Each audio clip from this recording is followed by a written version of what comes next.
ಸರ್ವಾಧ್ಯಕ್ಷರಾದ ಆತ್ಮೀಯ ಮಿತ್ರರು,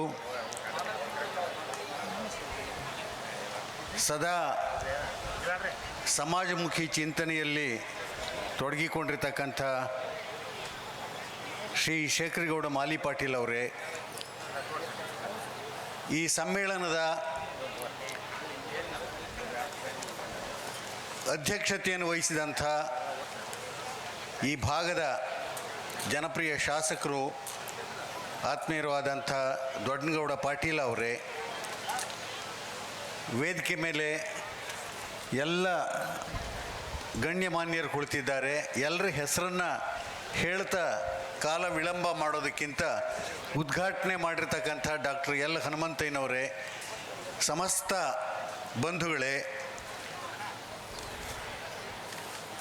ಮತ್ತೊಮ್ಮೆ ನಿಮಗೆ ನಮಸ್ಕಾರಗಳನ್ನು ಹೇಳ್ತಾ, ಇದುವರೆಗೆ ಮಾತನಾಡಿರ್ತಕ್ಕಂಥವರ ಮಾತನ್ನು ಅನುಮೋದಿಸಿದ ರೀತಿಯೊಳಗೆ ಕೆಲವು ಮಾತುಗಳನ್ನು ಆಡೋದಕ್ಕೆ ಇಷ್ಟಪಡ್ತೀನಿ.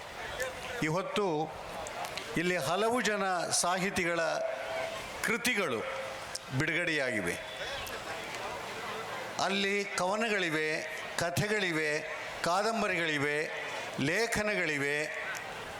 ಒಂದು ರೀತಿಯಲ್ಲಿ ಅಂಕಣ ಬರಹಗಳನ್ನೂ ಕೂಡ ಒಳಗೊಂಡ ರೀತಿಯೊಳಗಿನ ವಿಚಾರ ಕೃತಿಗಳಿವೆ.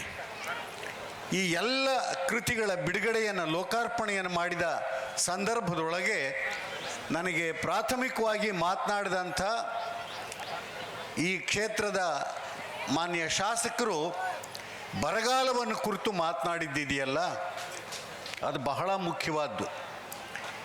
ಯಾಕೆ ಅಂತಂದರೆ ಅದನ್ನು ಸವಿಸ್ತಾರವಾಗಿ ತಮ್ಮ ಭಾಷಣದೊಳಗೆ ಎಲ್ ಹನುಮಂತಯ್ಯನವರು ಉದಾಹರಣೆ ಸಹಿತ, ಬಡವಾರು ಸತ್ತಾರೆ ಸುಡಲಿಕ್ಕೆ ಸೌದಿಲ್ಲೋ, ಒಡಲ ಬೆಂಕೀಲಿ ಹೆಣಬೆಂದು ಮಾಶಿವನೇ ಬಡವರಿಗೆ ಸಾವು ಕೊಡಬೇಡೋ ಅನ್ನುವ ರೀತಿಯೊಳಗೆ ಬಡತನಕ್ಕೆ ಸಾವು ಕೂಡ ಹೇಗೆ ದುಬಾರಿ ಆಗುತ್ತೆ ಎಂತನ್ನುವ ಸಂಸ್ಕೃತಿ ಸಂಕಷ್ಟ ಸ್ಥಿತಿಯ ಮನೋಸ್ಥಿತಿಯನ್ನು ಉದಾಹರಿಸುತ್ತಾ ಆ ಬಡತನವನ್ನು ಕುರಿತು, ಬರಗಾಲವನ್ನು ಕುರಿತು ಮಾತನಾಡಿದರು. ಅದು ಬಹಳ ಮುಖ್ಯವಾದ್ದು. ಯಾಕೆಂದರೆ ಯಾವುದೇ ಸಂಭ್ರಮದ ಸನ್ನಿವೇಶದಲ್ಲಿದ್ದಾಗ ವರ್ತಮಾನದ ವಸ್ತುಸ್ಥಿತಿಯನ್ನು ಮರೆತಂತೆ ನಾವು ಸಂಭ್ರಮಿಸಿದರೆ ನಾವು ಬದುಕಿಗೆ ದ್ರೋಹ ಬಗೆದಂತೆ. ಯಾವ ಹೊತ್ತಿಗೂ ಕೂಡ ಸಾಹಿತ್ಯ ಅನ್ನೋದು ಬದುಕಿಗೆ ದ್ರೋಹ ಬಗೆದು ಹುಟ್ಟಿಕೊಂಡದ್ದಲ್ಲ, ಬದುಕಿಗೆ ಸ್ಪಂದಿಸಿದ ರೀತಿಯೊಳಗೆ, ಬದುಕಿನ ಜೊತೆಯೊಳಗೆ ಮಾತನಾಡಿದ ರೀತಿಯೊಳಗೆ ಹುಟ್ಟಿಕೊಂಡದ್ದು. ಆ ದೃಷ್ಟಿಯಿಂದಲೇ ಅದಕ್ಕೆ ಒಂದು ಸಾರ್ವಕಾಲಿಕವಾಗಿರ್ತಕ್ಕಂಥ ಮಹತ್ವ ಇರುತ್ತೆ. ಕೇವಲ ಸದ್ಯಸ್ಥಿತಿಯದಲ್ಲ, ಸಾರ್ವಕಾಲಿಕವಾದ ಮಹತ್ವ. ಆ ಎಲ್ಲ ಅಂಶಗಳನ್ನು ಕೂಡ ಹನುಮಂತಯ್ಯನವರು ಸವಿಸ್ತಾರವಾಗಿ ಕನ್ನಡ ಪ್ರಜ್ಞೆಯನ್ನು ಕುರಿತು, ಕನ್ನಡ ಸಾಹಿತ್ಯವನ್ನು ಕುರಿತು ತಮ್ಮ ಮಾತುಗಳಲ್ಲಿ ಉದಾಹರಿಸಿ ಹೇಳಿರ್ತಕ್ಕಂಥದ್ದನ್ನು ನೀವೆಲ್ಲ ಕೇಳಿದ್ದೀರ. ಅದಕ್ಕೇನೆ ಪುಸ್ತಕಗಳು ಯಾವತ್ತೂ ಕೂಡ ಮಾತನಾಡ್ತಾ ಇರ್ತವೆ. ಆ ಮಾತನಾಡುವ ಶಕ್ತಿ ಹೇಗೆ ಬಂತು ಅಂತಂದರೆ, ಅದು ವರ್ತಮಾನದ ಅನುಭವವನ್ನು ಕುರಿತು ಮಾತನಾಡಿದರೂ ಕೂಡ ಅದರ ದೃಷ್ಟಿ ಕೇವಲ ಪ್ರತಿಬಿಂಬವಾಗಿರೋದಿಲ್ಲ, ಅದು ಗತಿಬಿಂಬವಾಗಿರುತ್ತೆ. ಪ್ರತಿಬಿಂಬ ಅನ್ನೋದು ವಸ್ತುಸ್ಥಿತಿಯನ್ನು ಕುರಿತು ಆ ಕ್ಷಣದ ಆಕೃತಿಯಾಗಿ ಮಾತನಾಡಿದರೆ, ಸಾಹಿತ್ಯಕ್ಕೆ ಆ ಆಕೃತಿ ಸತ್ಯವನ್ನು ಮೀರಿಸಿದ ರೀತಿಯೊಳಗೆ ಒಂದು ಪ್ರಕೃತಿ ಸತ್ಯ, ಅದು ಗತಿಬಿಂಬ ಸತ್ಯ. ಗತಿಬಿಂಬ ಅಂತಂದರೆ ಭವಿಷ್ಯಕ್ಕೂ ಕೂಡ ಅದು ಹೇಗೆ ಒಂದು ಸ್ಪಂದಿಸುವ ಗುಣವನ್ನು ಒಳಗೊಂಡಿರುತ್ತೆ ಅನ್ನೋ ರೀತಿಯಲ್ಲಿ ಮಾತನಾಡುತ್ತೆ. ಆ ದೃಷ್ಟಿಯಿಂದಲೇನೆ ಪುಸ್ತಕಗಳಿಗೆ ಸಾವಿಲ್ಲ, ಅಕ್ಷರಕ್ಕೆ ಸಾವಿಲ್ಲ, ಅಕ್ಷರ ಪರಂಪರೆಯ ಕೃತಿಗಳಿಗೆ ಸಾವಿಲ್ಲ. ಆ ದೃಷ್ಟಿಯಿಂದಲೇನೆ ಈ ಹೊತ್ತಿಗೂ ಕೂಡ ಪಂಪ ನಮ್ಮ ಜೊತೆಯಲ್ಲಿ ಮಾತನಾಡ್ತಾನೆ, ವಚನಕಾರರು ನಮ್ಮ ಜೊತೆಯಲ್ಲಿ ಮಾತನಾಡ್ತಾರೆ. ಅಷ್ಟೇ ಅಲ್ಲ, ಯಾವುದೇ ಜಗತ್ತಿನೊಳಗಿರ್ತಕ್ಕಂಥ ಭಾಷೆಯ, ಯಾವುದೇ ಕಾಲಮಾನದ, ನಿಜವಾದ ಕವಿ, ನಿಜವಾದ ಸಾಹಿತಿ ವರ್ತಮಾನದಲ್ಲಿ ನಿಂತು ಮಾತನಾಡ್ತಕ್ಕಂಥವನಾಗ್ತಾನೆ. ಅವನ ಮಾತಿಗೆ ಆ ಶಕ್ತಿ ಇರುತ್ತೆ. ಹನುಮಂತಯ್ಯನವರು ಉದಾಹರಿಸ್ತಾ ಪಂಪನ ಒಂದು ವಾಕ್ಯವನ್ನು ಹೇಳಿದರು, ಮನುಷ್ಯ ಜಾತಿ ತಾನೊಂದೇ ವಲಂ. ಇಡೀ ಈ ಜಗತ್ತಿನಲ್ಲಿ ಬದುಕು ಇರುವವರೆಗೂ ಕೂಡ ಆ ಮಾತು ಸತ್ಯ. ಆ ಮಾತಿನ ಆಶಯಕ್ಕಾಗಿ ನಾವೆಲ್ಲರೂ ಕೂಡ ಬದುಕಬೇಕಾಗಿರ್ತಕ್ಕಂಥ ಅರ್ಥವಿದೆ, ಅಗತ್ಯವಿದೆ ಎನ್ನುವುದನ್ನು ಆ ಮಾತು ಹೇಳುತ್ತೆ. ಆ ಕಾರಣದಿಂದಲೇ ನಮ್ಮ ಕನ್ನಡ ಸಾಹಿತ್ಯ ಪರಿಷತ್ತನ್ನು ಸಂಸ್ಥಾಪಿಸಿದಂಥ ನಾಲ್ವಡಿ ಕೃಷ್ಣರಾಜ ಒಡೆಯರ್ರವರು ನಮ್ಮ ಕನ್ನಡ ಸಾಹಿತ್ಯ ಪರಿಷತ್ತಿನ ಹೆಬ್ಬಾಗಿಲಿಗೆ ಹಾಕಿಸಿದ್ಯಾವುದು ಅಂತಂದರೆ ನಮ್ಮ ಕನ್ನಡ ಪ್ರಜ್ಞೆಯ ಪ್ರತೀಕವಾದಂಥ ಮನುಷ್ಯ ಜಾತಿ ತಾನೊಂದೇ ವಲಂ. ಅದನ್ನು ಹಾಕಿಸಿದ್ರು. ದುರಂತ ಇತ್ತೀಚಿನ ದಿನಮಾನಗಳಲ್ಲಿ ಅದನ್ನು ಕಿತ್ತಾಕಿಸಿದ ಒಬ್ಬ ಅಧ್ಯಕ್ಷ, ಅಸಾಹಿತ್ಯಿಕ ಮನಸ್ಸಿನ ಒಬ್ಬ ಅಧ್ಯಕ್ಷ ಬಂದಾಗ ಹೇಗಾಗುತ್ತೆ ಅನ್ನೋದಕ್ಕೆ ಇಡೀ ಕನ್ನಡ ಪ್ರಜ್ಞೆಯ ಪ್ರತೀಕವಾದಂಥ ಆ ವಾಕ್ಯವನ್ನು ಅಲ್ಲಿಂದ ಕಿತ್ತಾಕಿಸಿದ್ದಿದ್ದು. ಆದರೆ ನಮ್ಮ ಕನ್ನಡ ಮನಸ್ಸುಗಳು ಸ್ಪಂದಿಸಲಿಲ್ಲ.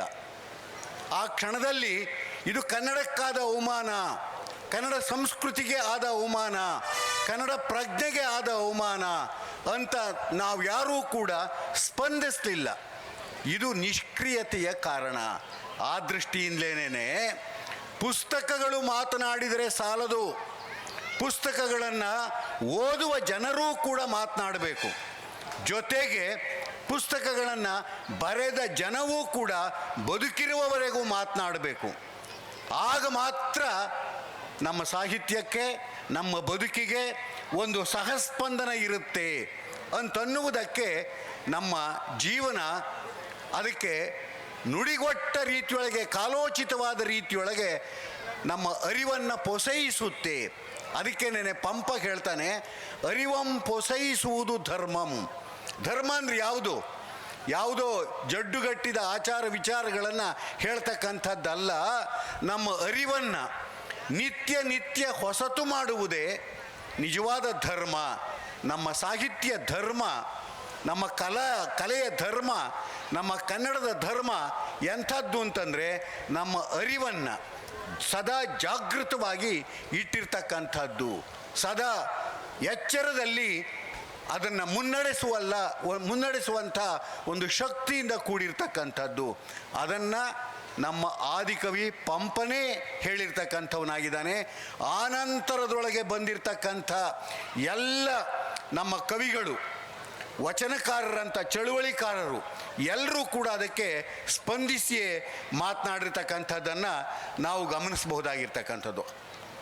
ಆ ದೃಷ್ಟಿಯಿಂದ ಕವಿಗಳು ಯಾವತ್ತೂ ಕೂಡ ಆತ್ಮಾವಲೋಕನದ ಮುಖೇಣವಾಗಿ ಬದುಕನ್ನು ನೋಡುವುದಕ್ಕೆ ತೊಡಗಿದರೆ ಬದುಕಿಗೆ ಬೇಕಾದಂಥ ಒಂದು ಶಕ್ತಿಯನ್ನು, ಒಂದು ಮೌಲ್ಯವನ್ನು ಅವರ ಕೃತಿಗಳಲ್ಲಿ ಕಟ್ಟಿಕೊಡುವುದಕ್ಕೆ ಸಾಧ್ಯವಾಗುತ್ತೆ. ನಮ್ಮ ಎಲ್ಲ ಕವಿಗಳು ಕೂಡ ಆತ್ಮಾವಲೋಕನದ ನೆಲೆಯೊಳಗೆ ಮಾತನಾಡಿರೋದ್ರಿಂದ ಲೋಕಜ್ಞಾನವನ್ನು ಕೂಡ, ಲೋಕದರ್ಶನವನ್ನು ಕೂಡ ಒಂದು ಮುನ್ನೋಟವನ್ನು ಇಟ್ಟುಕೊಂಡ ರೀತಿಯೊಳಗೆ ಮಾನವೀಯವಾದ ನೆಲೆಯೊಳಗೆ ಕಟ್ಟಿಕೊಟ್ಟಿದ್ದಾರೆ. ಅದನ್ನು ನಾವು ಗಮನಿಸಬಹುದು. ಆತ್ಮಾವಲೋಕನವಿಲ್ಲದ ಯಾವುದೇ ಕವಿ, ಯಾವುದೇ ಸಾಹಿತಿ ಅವನು ಬದುಕಿದ್ದ ಕಾಲದಲ್ಲೇ ಸತ್ತೋಗಿರ್ತಾನೆ. ಅವನು ಈ ಕಾಲದಲ್ಲೂ ಬದುಕೋದಕ್ಕೆ ಸಾಧ್ಯವಿಲ್ಲ, ಯಾವ ಕಾಲಕ್ಕೂ ಬದುಕೋದಕ್ಕೆ ಸಾಧ್ಯವಿಲ್ಲ. ಯಾಕೆಂದರೆ ಆತ್ಮಾವಲೋಕನ ಅಂತನ್ನೋದು ಬಹಳ ದೊಡ್ಡದ್ದು. ಆ ಆತ್ಮಾವಲೋಕನಕ್ಕೆ ನಾನು ಬಹಳ ಚೆನ್ನಾಗಿ ಹನುಮಂತಯ್ಯನವರು ಸಾಕಷ್ಟು ಉದಾಹರಣೆಗಳನ್ನು ಕೊಟ್ಟರು. ನಾನು ಮತ್ತೆ ವಚನಕಾರರನ್ನೇ ಯಾಕೆ ಉದಾಹರಣೆ ಕೊಡ್ತಾ ಇದ್ದೀನಿ ಅಂತಂದರೆ, ಆತ್ಮಾವಲೋಕನಕ್ಕೆ ಬಸವಣ್ಣನಂಥ ದೊಡ್ಡ ಉದಾಹರಣೆ ಇಡೀ ನಮ್ಮ ಇಂಡಿಯಾದೊಳಗೆ ಬೇರೆ ಯಾರೂ ಇಲ್ಲ ಅಂತ ನಾನು ಹೇಳ್ತಾ ಇದ್ದೀನಿ. ಯಾಕೆ ಅಂದರೆ ಚಾತುರ್ವರ್ಣ ವ್ಯವಸ್ಥೆಯ ಒಳಗೆ ಶ್ರೇಷ್ಠತೆಯ ವರ್ಣದೊಳಗೆ ಒಂದು ರೀತಿಯಲ್ಲಿ ಬೀಗುತ್ತಿದ್ದ, ಅಹಂಕರಿಸುತ್ತಿದ್ದ, ಹುಟ್ಟಿನ ಮೂಲದಲ್ಲಿ ಬಂದಂಥವನಾದರೂ ಕೂಡ ಬಸವಣ್ಣ ತನ್ನನ್ನು ಎಲ್ಲಿ ಗುರುತಿಸ್ಕೊಳ್ತಾರೆ ಅಂತಂದರೆ ನೀಚಾತಿ ನೀಚ ಅನ್ನಿಸಿಕೊಂಡಿದ್ದಂಥ ಅಸ್ಪೃಶ್ಯ ಮೂಲದಲ್ಲಿ ತನ್ನ ಹುಟ್ಟನ್ನು ಪವಿತ್ರೀಕರಿಸಿಕೊಳ್ತಾನೆ. ಅದು ಬಹಳ ದೊಡ್ಡದಾಗಿರ್ತಕ್ಕಂಥದ್ದು. ಯಾಕೆಂದರೆ ಆ ಶ್ರೇಷ್ಠತೆಯ ವ್ಯಸನದ ವರ್ಣ ಮೂಲ ಇಡೀ ದೇಶದೊಳಗಿರ್ತಕ್ಕಂಥ ಎಲ್ಲ ಅನಿಷ್ಟಗಳಿಗೆ, ಅಮಾನವೀಯತೆಗಳಿಗೆ ಕಾರಣವಾಗಿರೋದು. ಅಂಥ ಮೂಲದಲ್ಲಿ ಹುಟ್ಟಿದ್ದೇನೆ ಎನ್ನುವ ಉತ್ತಮ ಕುಲದಲ್ಲಿ ಹುಟ್ಟಿದನೆಂಬ ಕಷ್ಟತನದ ಹೊರೆಯ ಹೊರಿಸದಿರಯ್ಯ ಅಂತಂದು ಅದನ್ನು ತಿರಸ್ಕರಿಸ್ತಾರೆ. ಚೆನ್ನಯ್ಯನ ಮನೆಯ ದಾಸಿಯ ಮಗನು, ಕಕ್ಕಯ್ಯನ ಮನೆಯ ದಾಸಿಯ ಮಗಳು ಬೆರಣಿಯ ನಾಯಲಿಕ್ಕೆ ಹೋಗಿ ಹೊಲದಲ್ಲಿ ಸಂಗಮ ಮಾಡಿದರು. ಕೂಡಲ ಸಂಗಮ ದೇವ ಸಾಕ್ಷಿಯಾಗಿ ಆ ಸಂಘಕ್ಕೆ ಹುಟ್ಟಿದ ಶಿಶು ನಾನು ಅಂತಂದು ತಮ್ಮನ್ನು ಅಸ್ಪೃಶ್ಯ ಮೂಲದೊಳಗೆ ಗುರುತಿಸಿಕೊಳ್ತಾರೆ. ನೋಡಿ, ಈ ಅಸ್ಪೃಶ್ಯತೆಯನ್ನು ಕುರಿತಂತೆ ನಮ್ಮ ಸ್ವಾತಂತ್ರ್ಯ ಚಳುವಳಿಯ ಸಂದರ್ಭದಲ್ಲೂ ಕೂಡ ಮೊಟ್ಟ ಮೊದಲು ದನಿ ಎತ್ತಿದ್ದು ಸ್ವಾತಂತ್ರ್ಯದ ಸಂದರ್ಭದೊಳಗೆ ಅಂಬೇಡ್ಕರ್ಗೂ ಮತ್ತು ಗಾಂಧಿಗೂ ಸಾಕಷ್ಟು ವಾಗ್ವಾದಗಳಾಗ್ತವೆ. ಆ ವಾಗ್ವಾದಗಳಲ್ಲಿ ಅಂಬೇಡ್ಕರ್ ಕೇಳೋದೇನು, ಕೇವಲ 300 ವರ್ಷದ ರಾಜಕೀಯ ಸ್ವಾತಂತ್ರ್ಯವನ್ನು ಕಸಿದುಕೊಂಡಿರುವುದರ ವಿರುದ್ಧವಾಗಿ ನೀವು ಹೋರಾಡ್ತಾ ಇದ್ದೀರಾ. 3000 ವರ್ಷಗಳಿಂದ ಕೂಡ ಸಾಂಸ್ಕೃತಿಕ ಗುಲಾಮಗಿರಿಯನ್ನು ಅನುಭವಿಸುತ್ತಿರುವಂಥ ನಮ್ಮಂಥವರುಗಳ ಈ ಎಲ್ಲ ಬೆವರಿನ ಮೂಲದೊಳಗೆ ಬದುಕನ್ನು ಕಟ್ಟಿಕೊಂಡಿರ್ತಕ್ಕಂಥ ಅವಮಾನಿತ ಸಮುದಾಯಗಳ ಇವರಿಗೆ ಸ್ವಾತಂತ್ರ್ಯ ಕೊಡೋದು ಯಾವಾಗ? ಈ ಪ್ರಶ್ನೆ ಹಾಕ್ತಾರೆ. ಈ ಸ್ವಾತಂತ್ರ್ಯಕ್ಕೆ ಮೊಟ್ಟ ಮೊದಲಿಗೆ ನಮ್ಮ ಕರ್ನಾಟಕದೊಳಗೆ ದನಿ ಎತ್ತಿದ್ದು ಅದು 12ನೇ ಶತಮಾನದ ವಚನಕಾರರು. ಅದಕ್ಕೆ ಮುಂಚೆ ಜೈನರು, ಬೌದ್ಧರು ಮತ್ತು ಪಂಥ ಸಿದ್ಧಾಂತಗಳ ಮುಖೇಣವಾಗಿ ಆಜೀವಕರು, ಚಾರ್ವಾಕರು, ನಾಥರು, ಸಿದ್ಧರು ಇವರೆಲ್ಲರೂ ಕೂಡ ಅದನ್ನು ತಿರಸ್ಕರಿಸಿದ ರೀತಿಯೊಳಗೆ, ವಿರೋಧಿಸಿದ ರೀತಿಯೊಳಗೆ ದನಿ ಎತ್ತಿದ್ದಾರೆ. ಆದರೆ ಅವರವರದೇ ಜೀವನ ಮಾರ್ಗಗಳನ್ನು ಕಂಡುಕೊಂಡಂತೆ ಆ ಮಾರ್ಗದ ದರ್ಶನಗಳನ್ನು ಹೇಳ್ತಾ ಹೋದರು. ಆದರೆ ನೇರವಾಗಿ ವಿರೋಧಿಸಿದ್ದು ವೈದಿಕವನ್ನು, ಚಾತುರ್ವರ್ಣ ವ್ಯವಸ್ಥೆಯನ್ನು ಅದು ನಮ್ಮ ಶರಣರು ಮಾತ್ರ.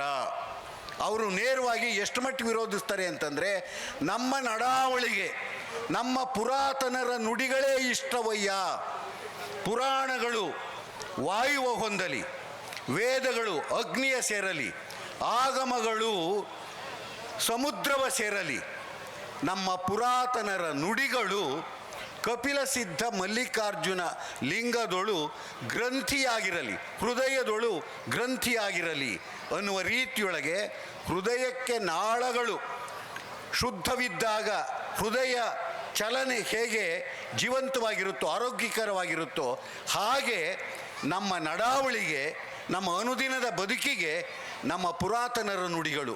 ಸನಾತನರಲ್ಲ, ಸನಾತನರು ಒಂದು ರೀತಿಯಲ್ಲಿ ಜಡರು, ಪುರಾತನರು ಪರಂಪರೆಯ ವಕ್ತಾರರು. ಆ ಪರಂಪರೆಯ ವಕ್ತಾರರುಗಳ ನುಡಿಗಳು ನಮಗೆ ಜೀವಚೇತನಗಳು ಎನ್ನುವ ರೀತಿಗೆ ಚಳುವಳಿಗೆ ಹುಟ್ಟಿ ಬಂದಂತ ರಾಮಣ್ಣ ವಚನದ ಮುಖೇಣವಾಗಿ ಹೇಳಿ 336 ಇಡೀ ವೈದಿಕ ಪಠ್ಯಗಳನ್ನು ತಿರಸ್ಕರಿಸಿದಂಥ ಶರಣರನ್ನು ನಾವು ಕಾಣ್ತೇವೆ. ಇದು ನಮ್ಮಲ್ಲಿ ಇರ್ತಕ್ಕಂಥದ್ದು. ಅಂದರೆ ಅರ್ಥ, ಸಾಮಾಜಿಕ ಹೊಣೆಗಾರಿಕೆಯನ್ನು ಇಟ್ಟುಕೊಂಡ ರೀತಿಯೊಳಗೆ ಸರ್ವಮಾನ್ಯ ಒಂದು ಬದುಕನ್ನು ಕಟ್ಟುವ, ಸಮಾನತೆಯ ಬದುಕನ್ನು ಕಟ್ಟುವ, ಮಾನವೀಯತೆಯ ಬದುಕನ್ನು ಕಟ್ಟುವ ನಿಟ್ಟಿನೊಳಗೆ ನಮ್ಮ ಕನ್ನಡ ಚಳುವಳಿ ಮೊಟ್ಟ ಮೊದಲಿಗೆ ಹುಟ್ಟಿಕೊಂಡದ್ದು ಅನ್ನೋದನ್ನು ನಾವು ಗಮನಿಸಬೇಕಾಗಿರ್ತಕ್ಕಂಥದ್ದು ಅನ್ನೋದು. ಈ ಹಿನ್ನೆಲೆಯೊಳಗೆ ಇವತ್ತು ಇಲ್ಲಿ ಪ್ರಕಟಗೊಂಡಿರ್ತಕ್ಕಂಥ ಎಲ್ಲ ಲೇಖಕರುಗಳಿಗೆ ನಾನು ಒಂದು ಕಿವಿಮಾತು ಹೇಳ್ತೇನೆ. ಮೊದಲಿಗೆ ನೀವು ನಿಮ್ಮನ್ನು ನೀವು ವಿಮರ್ಶೆಗೆ ಒಡ್ಡಿಕೊಳ್ಳಿ, ಆನಂತರ ಬದುಕನ್ನು ವಿಮರ್ಶೆಗೆ ಒಡ್ಡಿಕೊಳ್ಳುವುದಕ್ಕೆ ತೊಡಗಿ. ಹೀಗೆ ಆತ್ಮಾವಲೋಕನ ಮತ್ತು ಬದುಕಿನ ವಿಮರ್ಶೆ ಎರಡನ್ನೂ ಕೂಡ ಸಂಗತಗೊಳಿಸಿಕೊಂಡ ರೀತಿಯೊಳಗೆ ನೀವು ಲೋಕದರ್ಶನವನ್ನು ಕಟ್ಟಿಕೊಡಬೇಕಾಗತ್ತೆ. ಅಂಥ ಲೋಕದರ್ಶನದಲ್ಲಿ ನಮ್ಮ ಪಂಪನಂಥವರ ನುಡಿಗಳು ಬರೋದಕ್ಕೆ ಸಾಧ್ಯವಾಗುತ್ತೆ. ಮನುಷ್ಯ ಜಾತಿ ತಾನು ಒಂದೇ ಅನ್ನುತ್ತೇಳಿ ವೈದಿಕ ಪಟವನ್ನ ಮುಕ್ಕಟ್ಟಿದ್ರಿಂದನೇ ಇವತ್ತು ಪಂಪ ನಮ್ಮ ನಡುವೆ ಮಾತನಾಡ್ತಾ ಇದ್ದಾನೆ. ಮಹಾಭಾರತದ ಕಥೆಯನ್ನು ತೆಗೆದರೂ ಕೂಡ ಅವನು ಕರ್ಣನ ಕಣ್ಣಿನೊಳಗೆ ಲೋಕದರ್ಶನವನ್ನ ಅಲ್ಲಿ ಹೇಳ್ತಾನೆ. ಆಚಾರ್ಯ ದ್ರೋಣನಿಗೆ ಕರ್ಣ ಕುಲವನ್ನು ಕುರಿತು ಪಾಠ ಮಾಡ್ತಾನೆ. ಕುಲಂ ಕುಲಮಲ್ತು ಅಭಿಮಾನಂ ಕುಲಂ ಅಣ್ಮು ಕುಲಂ, ನಿಮ್ಮ ಕುಲಂ ಈ ಯುದ್ಧರಂಗದೊಳಗೆ ನಿಮಗೆ ವ್ಯಾಕುಲಮ ಉಂಟು ಮಾಡುಗುಂ ಅನ್ನೋ ರೀತಿಯೊಳಗೆ ಒಬ್ಬ ಸೂತಪುತ್ರ ಕರ್ಣನ ಬಾಯಿಯೊಳಗೆ ಆರ್ಯಶ್ರೇಷ್ಠನೆನಿಸಿಕೊಂಡ ಆಚಾರ್ಯ ದ್ರೋಣನಿಗೆ ಕುಲದ ಬಗ್ಗೆ, ಜಾತಿ ವ್ಯವಸ್ಥೆಯ ಬಗ್ಗೆ ಪಾಠ ಮಾಡಿಸ್ತಾನೆ ಪಂಪ. ಇದು ಕನ್ನಡ ಪ್ರಜ್ಞೆ. ಇದು ಕನ್ನಡ ಪ್ರಜ್ಞೆ ಎತ್ತುವ ಪಾರಂಪರಿಕ ಒಂದು ಕೊಳೆತ ಸ್ಥಿತಿ ಇತ್ತಲ್ಲ, ಅದರ ವಿರುದ್ಧವಾದ ಪ್ರಶ್ನೆ, ಅದರ ವಿರುದ್ಧವಾದ ಹೊಸ ವ್ಯಾಖ್ಯಾನ, ಇದನ್ನು ನಾವು ಗಮನಿಸಬಹುದಾಗಿರ್ತಕ್ಕಂಥದ್ದು.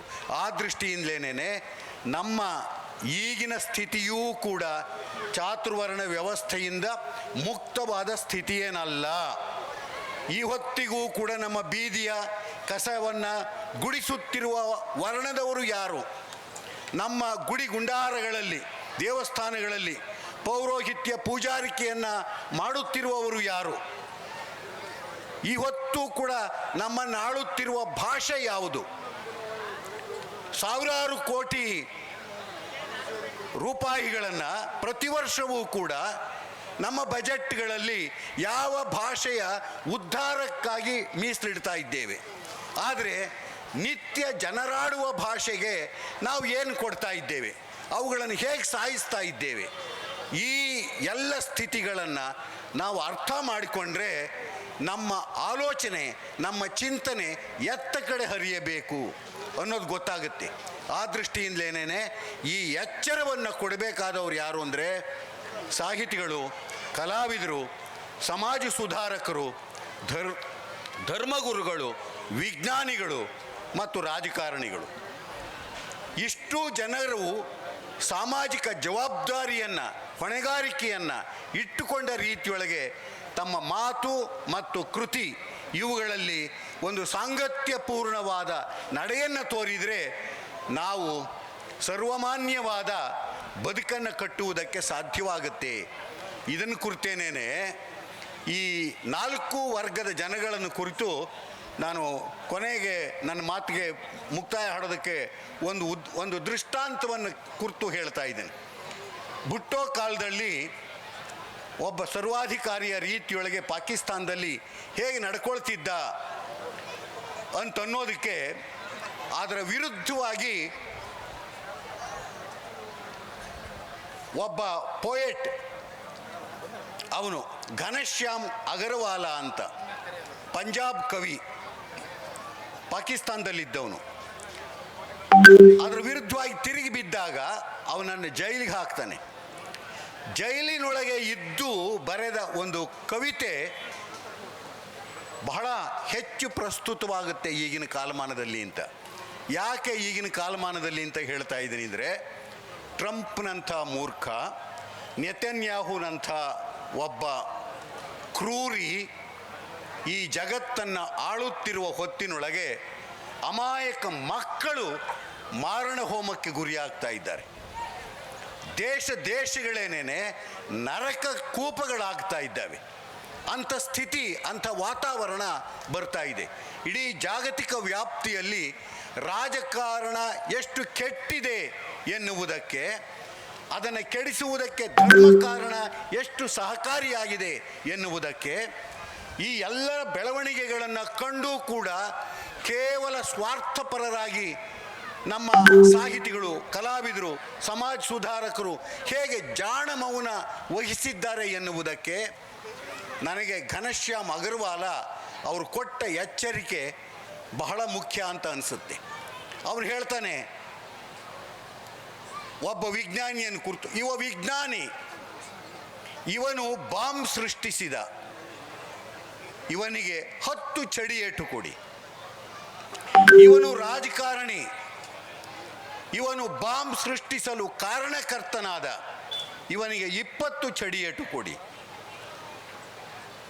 ಇವನು ಧರ್ಮಗುರು, ಬಾಂಬಿಗೆ ಧರ್ಮದ ಲೇಪನ ಕೊಟ್ಟ, ಇವನಿಗೆ 30 ಚಡಿಯೇಟು ಕೊಡಿ.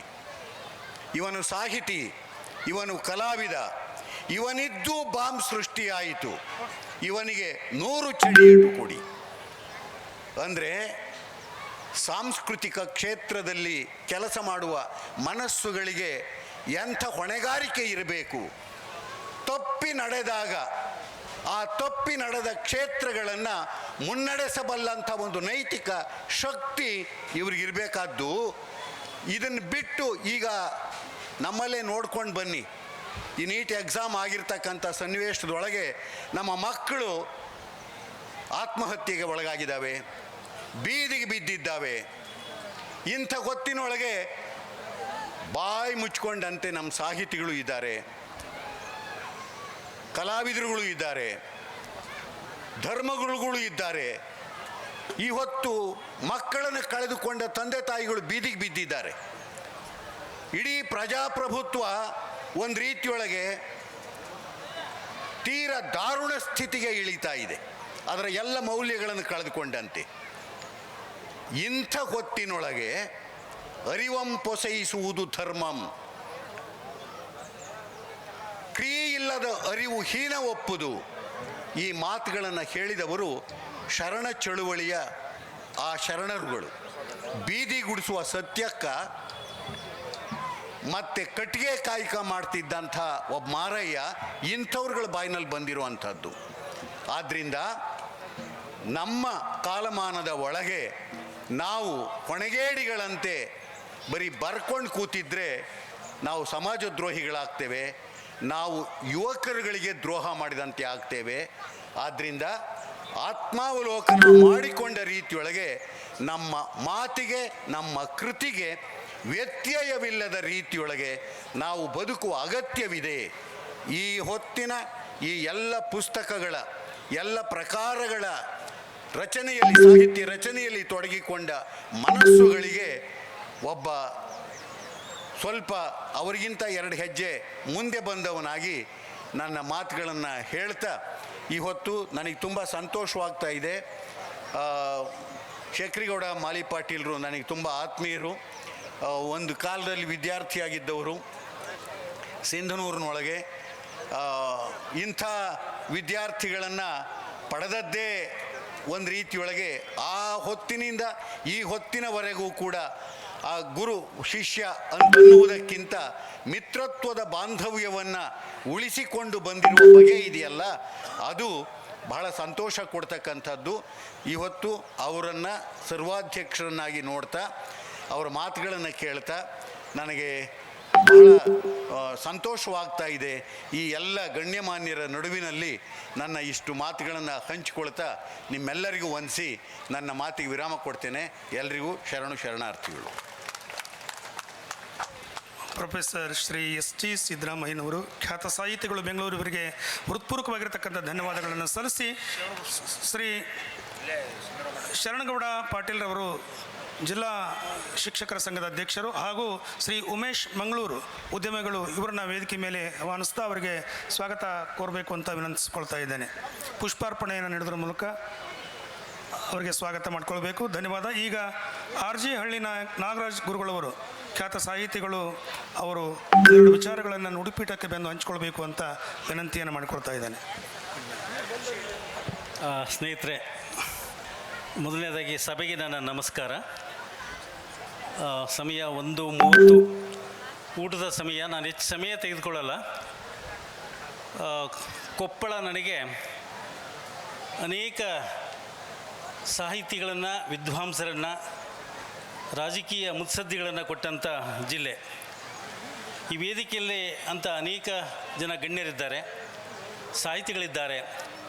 ಅನೇಕ ಸಂದರ್ಭದಲ್ಲಿ ನಾನು ಕೊಪ್ಪಳ ಜಿಲ್ಲೆಗೆ ಬಂದಿದ್ದೇನೆ.